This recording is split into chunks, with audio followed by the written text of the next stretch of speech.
What's up guys, welcome back to another video. In this video, I'll be showing you how to transfer or send USDT from Binance to MetaMask wallet. So you might be wondering how do you exactly do so? Well, this one is pretty easy. So first thing you want to do is you want to go ahead and access your MetaMask wallet. And from here, you want to go ahead and go to the top left here and choose your network. So in my case, I would like to use the Binance Smart Chain here. Now let's go ahead and click on it.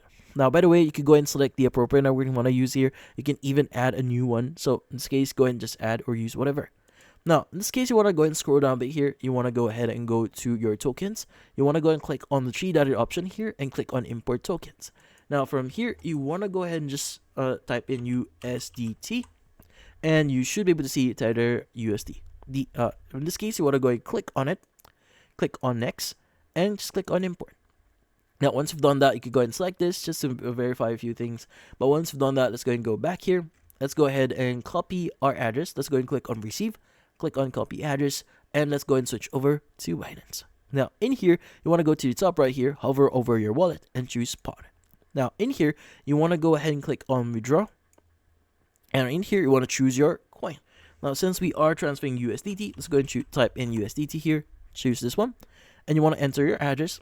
And you want to enter your network. Now, since we are using the BNB Smart Chain here, let's go ahead and choose BSC and specify the amount you want to transfer, and also keep in mind about the network fees here. But in this case, once you specified the details like the amount here and click on withdraw, just enter the verification code that will be sent to you, and from then on you could go ahead and basically go back into your MetaMask wallet and wait for your funds or your crypto to arrive. Now, this might take a few seconds or even a minute, so just go ahead and wait for it. But usually speaking, it should arrive in a few minutes or a few seconds. But in this case, that's about it. So if you found this video helpful, don't forget to leave a like or maybe subscribe to our channel. Thank you for watching.